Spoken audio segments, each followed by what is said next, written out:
मु डॉक्टर संग्राम केशरी नायक ओडिशा राज्य बेसरकारी अध्यापक कर्मचारी संघ ओस्ट्रेलिया जड़े सदस्य जिला संयोजक। आज आम धारणा बसबार एकमात्र दाबी बा एक दफा दाबी हूँ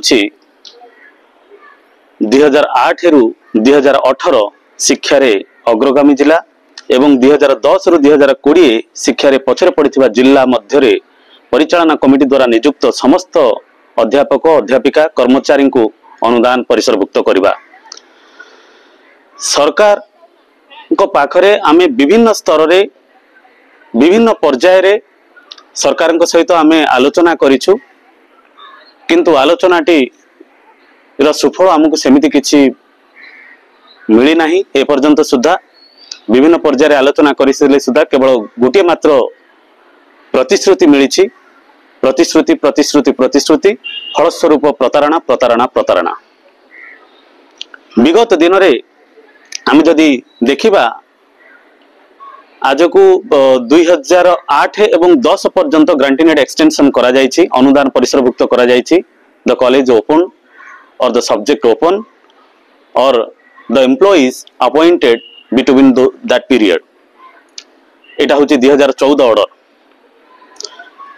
2010 8 एवं 10 पर्यंत अनुदान परिसरभुक्त करा जायछि, किंतु दुख एवं परितापर विषय आज को 15 रु 17 वर्ष बीती जाइथिले सुद्धा सरकार अनुदान नूतन अनुदान नीति कौनसी नूतन अनुदान नीति प्रणयन करि पारि नाहंती। आमे विगत सरकार समय रे अनेक थर आलोचना करिछु, विभिन्न स्तर रे आलोचना करिछु, सचिव स्तर रे, डिपार्टमेंट स्तर रे, मंत्री स्तर रे, हाई लेवल कमिटी, इंटरमिनिस्ट्रियल कमिटी, अनेक स्तर रे आमे आलोचना करी। इवन आमे सरकार सेतबेलर सरकार जे थिले मुख्यमंत्री सहित भी मध्य आलोचना करिछु, आजिर सरकार सहित भी मध्य आलोचना करिछु, किंतु फल सुन सरकार निदा विष्णु। जहाँ विगत दिन में हो जाइए से सरकार शुणी नथिले। आज जो नुआ सरकार आसी नुआ सरकार पाखरे नुआ सरकार आज दिन में 13 मास बीती जाइए सुधा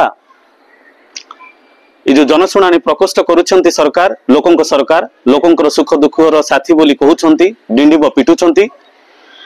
इतिमध्यरे 12 थर आमे मुख्यमंत्री प्रकोष्ठ रे जाइकी मुख्यमंत्री सहित प्रत्यक्ष भाव में आलोचना करिथिलु, किंतु फल सुन कौनसी नूतन नीति प्रणयन दिगरे एक्शन निया जाई नाही। एमिति की अनेक कार्यक्रम करिछु, जेमिति की 120 विधायकों को स्वीकृति पत्र, 1.5 लाख लोकों साधारण लोकों दस्तखत, 314 ब्लॉक रे मत और मंतव्य कार्यक्रम, 10,000 ऊर्ध्व ऑनलाइन ग्रीवेंसेस, 30 जिल्लार जिलापालंकर कार्यालय सम्मुख रे 12 घंटिया धारणा एवं 30 जिल्लार विभिन्न ब्लॉक रे पथप्रांत सभा। अनेक थर अनेक पर्याय सरकार को आमे अवगति करिछु। एते एते वर्ष हलाणी आमे चाकरी करिछु। ये तो आजिर कथा नुही, ये गोटे चिराचरित प्रथा। 1969 मसीहा जो एजुकेशन पॉलिसी आसीथिला, 1969 मसीहा जो एजुकेशन एक्ट आसीछि तार गोटे स्टैंडर्ड प्रोसीजर होछि जे प्रति 5 वर्ष रे गोटे गोटे एक्सटेंशन दिया जाऊ, किंतु कहीं वैमात्रिक मनोभाव सरकार पाखे आज को 15 रु 17 वर्ष हलाणी अनुदान परिसरभुक्त करने कहीं नूतन नीति प्रणयन कर विश्वरंजन दास आमर सभापति राज्य बेसरकारी अध्यापक कर्मचारी संघर सभापति होचंदी विश्वरंजन दास। तांकर आह्वान क्रमे आमे जिला प्रत्येक राज्यर प्रत्येक जिल्ला रे प्रत्येक कॉलेज रे आमे कार्यबंद आंदोलन करिछु।